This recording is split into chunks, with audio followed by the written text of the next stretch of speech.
So we're going to move on now to Ghinwa Jalloul.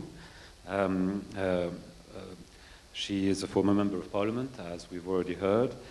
She has a PhD in information technology, is a founder of the Lebanese Parliament Information Technology Committee and author of the Lebanese Electronic Transaction Law, which was approved by Parliament this September 2018. So that's, again, as I was saying earlier in the introductory note, part of the legal and regulatory framework which will enable this progress, along with other laws which were approved in September 2018, not to mention the National Anti-Corruption Strategy, which was approved by the Lebanese government in April 2018. So this legal and regulatory framework is certainly beginning to take shape in Lebanon. She is also the founder of and president CEO of Technology SARL, and chairwoman and co-founder of Torch SAL. She has received several distinguished awards, including, and there's quite a few here, so bear with me, WPI Pioneer for Peace in the Middle East, UNESCO Creativity Award, AWSC Award of Arab Distinguished Women, UPF Ambassador of Peace. She has assumed several positions, including Professor of Computer Sciences, Senate member of Admissions and Technology Committee at the American University of Beirut, where she participated in founding and developing the computer science program, so a Bachelor of Science and a Master of Science, Special Fellow of the United Nations Institute of Training and Research for Middle East and North Africa region from 2006 to 2008, founding member and Assistant Secretary General of Working Women Committee, the Arab Labor Organization from 2000 to 2001. Dr. Jalloul is also the author of UML by Example, published by Cambridge Press and several other international publications and papers. So very glad to have you with us today. The title of her presentation will be Lebanon New and Enacted E-Transaction Law and Regulation. And she will introduce the new enacted law, the philosophy and reasons for its submission and legislation process. She will also propose methods and essentials towards its proper implementation, which we're all looking forward to hear about, including regulatory issues related to information technology sector in Lebanon. So thank you very much.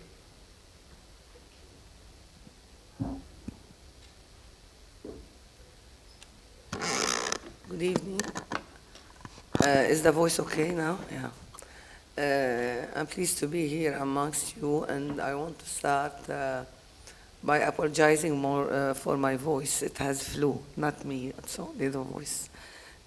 So yes, I come a long way in information technology, and I'd like to talk about information technology regulation laws in Lebanon, especially the last law that has been enacted. So the journey of the information technology sector in Lebanon comes since 2002, when I was in the parliament and I proposed that we need to have a special committee, a parliamentary committee to work on preparing regulations and laws for the information technology sector. This is because the information technology sector is a very promising sector, and it could contribute greatly to the economy of Lebanon.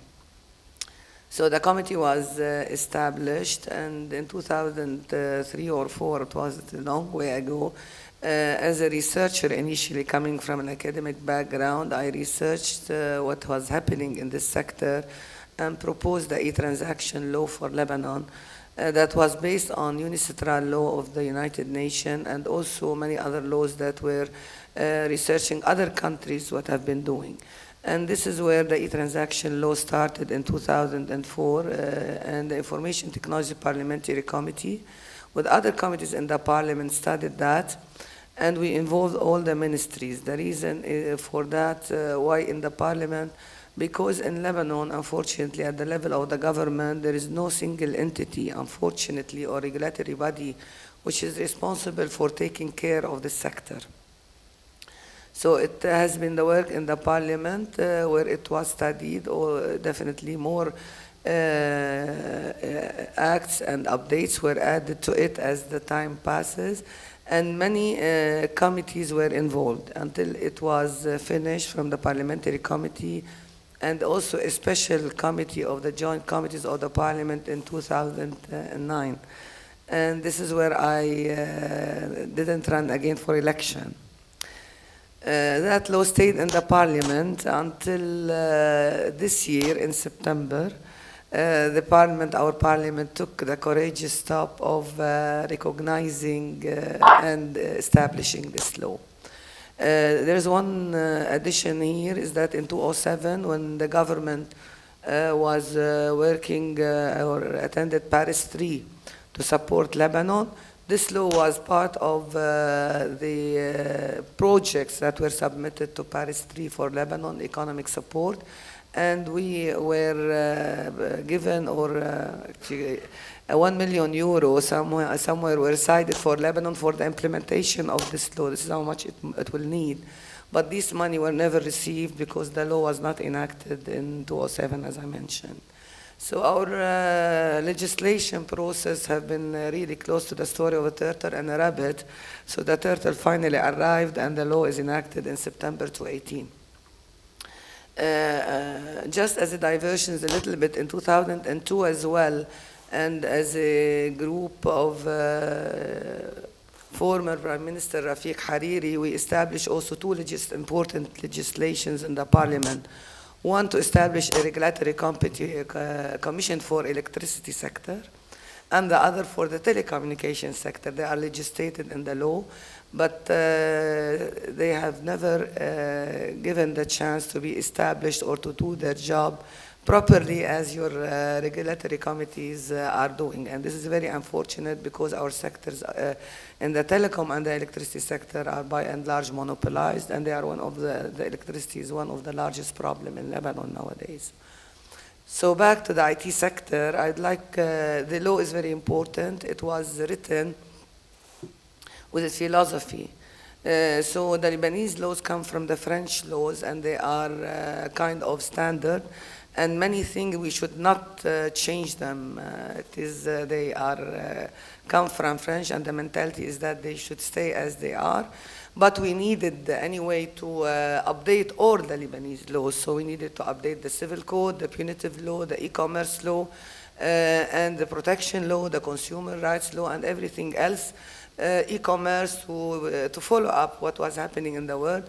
So this is how this law was. When I drafted it, I thought, well, we draft one IT law for Lebanon, but this law is going to update all base laws that we use commonly in Lebanon, those that I mentioned. And this will act as a base law, or based on which we'll put more laws. But then if we have this law, our judges can work in the judicial system. We can do e-government solution. We'll give confidence to e-transactions and stuff like that. So this is the base philosophy. So the law came out about 135 articles, or more or less, and 7 different chapters, with also a comprehensive introduction and definitions at the very beginning to define new terms that are needed to be used by the judicial system. So it first gives credibility to to e-signatures. It also equates between e-writing and anything related as well to classical writing, whether emails and stuff like that, and credibility as well, and power of attorney to e-contracts. There is a section on e-commerce, on e-publishing, and also empowers the e-publishing, on consumer protection, the privacy of information, and how the government need to deal with them. And also it regulates by and large those that are going to handle the e-signature certifications. Initially, the law had a commission that was supposed to take care of IT and regulate IT or anything related to information technology committee at the level of the government, but that was replaced with a council of certification that is not dedicated for IT, but probably does everything else. And it is this council is the one that is going to take care later on of regulating how the e-signatures are going to be certified and the companies that are going to work on that aspect. One more aspect of the law is the criminal side. So there are now a list of IT crimes with really strict and high penalties, and even jailing. I wasn't in favor of making them that strict, but those judges that participated thought that it should be that way in order to protect, in order to be anti-corruption, not to encourage corruption, especially that IT is going to be involved in every aspect of our life. So it is good for Lebanon. This law is a base, and it gives Lebanon a push forward towards the IT, benefiting of IT, or at least moving forward into having more e-government, e-transaction, and more electronic services for the citizens, and hopefully with less corruption. So it's consistent with the anti-corruption law that was enacted sometime last spring. Another aspect which is happening in IT in our country, and this is very important, is Circular 331, which was issued by Central Bank in year 2013. So these more or supports more knowledge economy of Lebanon and disruptive technologies and encouraging those. So the Central Bank imposed actually on Lebanese banking sector that they should invest 4% of their capital in knowledge economy. So it is the knowledge, information, technology economy really, or in assetless apps and stuff like that. And he supported the banks because when they heard about IT, they were scared. They said, "What? We know nothing about this." Said, "Okay, Central Bank will cover your risk by 75%. So this motivated so banks didn't want to invest directly, so they decided to go through venture capital and also accelerators in the country.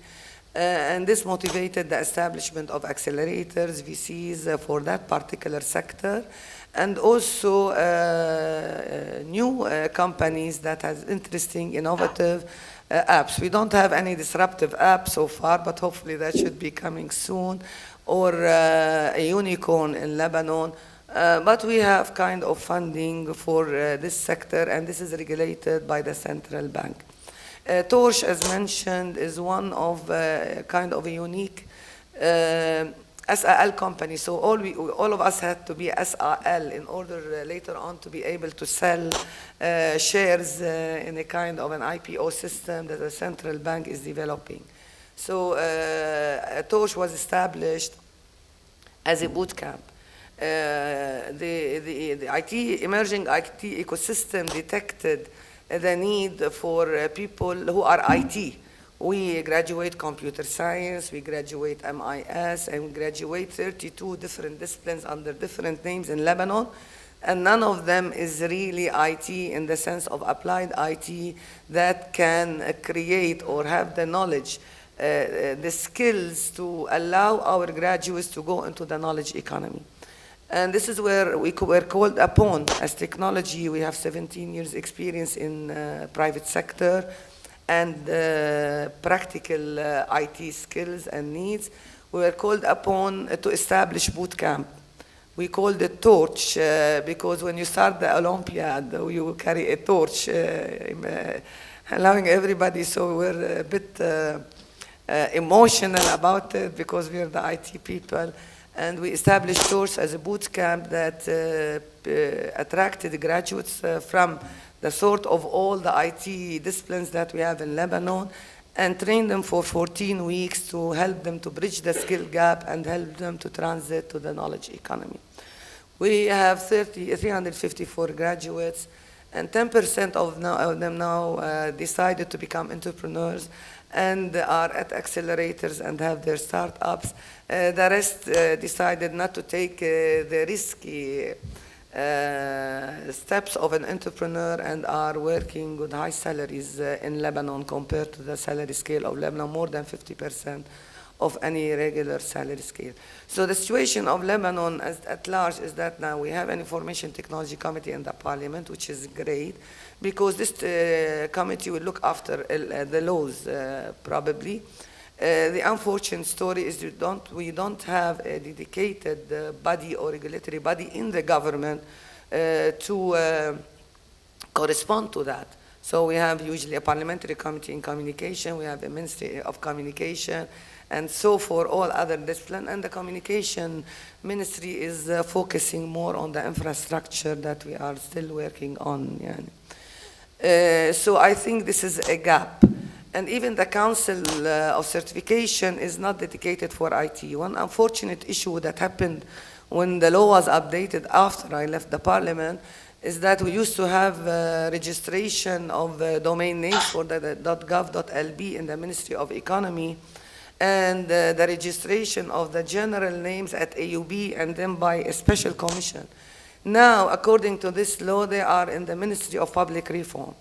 So they are still disintegrated. Yani if you want to register, for example, torch.com.lb, you have now to go to the Ministry of Public Reform, no, to Ministry of Economy, but if you want to do a torch.com, then you have to register the name at the Ministry of Public Reform. So this issue, the IT sector in Lebanon lacks this still some kind of regulatory body or somebody to really take care of this. Although it's very important, we need it to modernize our country, we need it for our economy.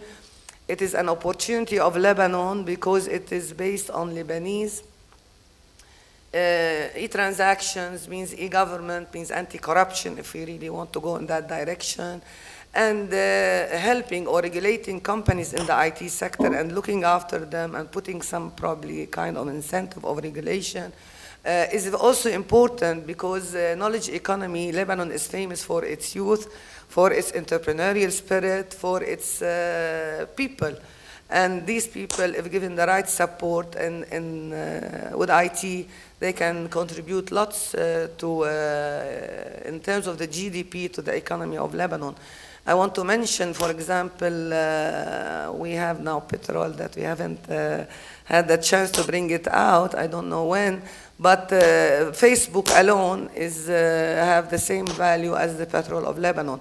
So one disruptive app, if we support all these youth and the knowledge economy, could bring a lot. So this regulation is also, the government doesn't have still presence in that area, and the Central Bank of Lebanon is working on that sector, on that edge from a regulatory and financial side.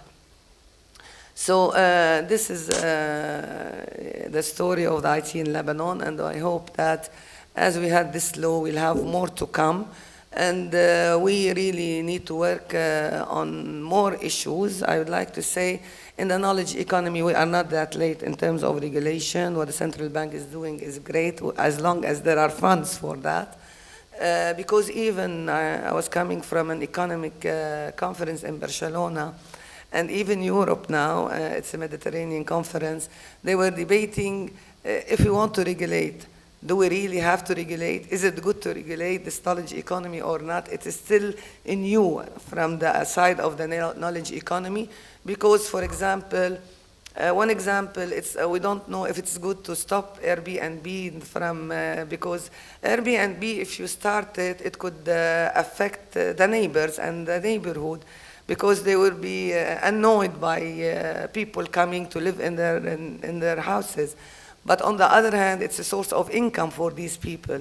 So we still have, it's still a research and still a big question, the regulation of the information technology sector from a knowledge economy perspective, from an app perspective. And it's now under research, under observation. And we learn a lot as we observe to move forward. But we certainly need to encourage this sector. We have tech cities around the globe, and they are doing a great job in terms of economic development for the countries, whether in UK, in France, Barcelona, Helsinki, and probably other countries, and hopefully Lebanon with the good support, if it happens, inshallah, we reach there. So, and we need the governmental authority to really look after us. Maybe yes, maybe no. There are two aspects for that. In Lebanon, due to so many situations, now this is a little bit of politics to conclude, it may be officially and formally and classically that if you have some governmental authority to take care of a sector, that is the real thing, or to regulate it. But on the other hand, because the government is slow and we are always unfortunately blocked by so many other external factors that are not being under our control. So one thing they calculated, one person was calculating the number of years we wasted sometimes to elect a president and sometimes to force a government, and sometimes they were around 8 years since 2005. This is a great time in the life of a nation. So we don't have a regulatory authority for IT in the public government, but maybe this is good for the sector to stay private and to stay, to move at full capacity. Especially now, it's not the age of turtles or rabbits, but it's the age of rockets.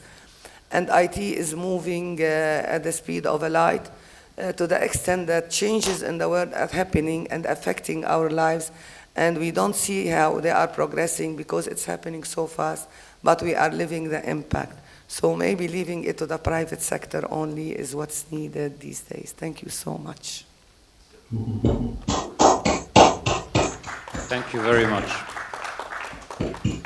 That was very interesting and a true depiction of the situation we're facing in Lebanon. It doesn't matter really what sector we talk about, whether it's telecommunications, whether it's electricity, or whether here it's IT. There is a resistance by our leaders to allow independent regulatory authorities to exist. And that is how it is, and that's how it had to be said. And just to give you an example, a concrete example, the first chairman of the Telecoms Regulatory Authority was Kamal Shhadi. He was a former board member of the Transparency chapter in Lebanon. And when he resigned nearly 18 months after starting, I asked him why. And he told me, Badri, it's quite simple. I have been given a mandate to regulate a sector in an independent manner, and there is constant political interference from the minister of telecommunications. So at the end of the day, we need to think, if we want these things to happen, where do we have to put pressure on who is accountable to us to enable these things to happen? And as I was saying earlier, really it's the heads of the political parties. They're the ones who choose the members of parliament, they're the ones who choose the cabinet ministers. This is where we have to apply our pressure, not on the cabinet ministers, not on the members of parliament, but on the heads of political parties. Because if they don't feel the pressure for things to change, nothing is going to change. And they don't want independent regulatory authorities, because if they do have or enable regulatory authorities to exist, they will no longer benefit from the corruption that exists in the country today. And it is our duty as Lebanese citizens, as civil society, to say that message out loud and target it in the right direction. So thank you very much. That was wonderful to hear more and more people expressing this problem that we have.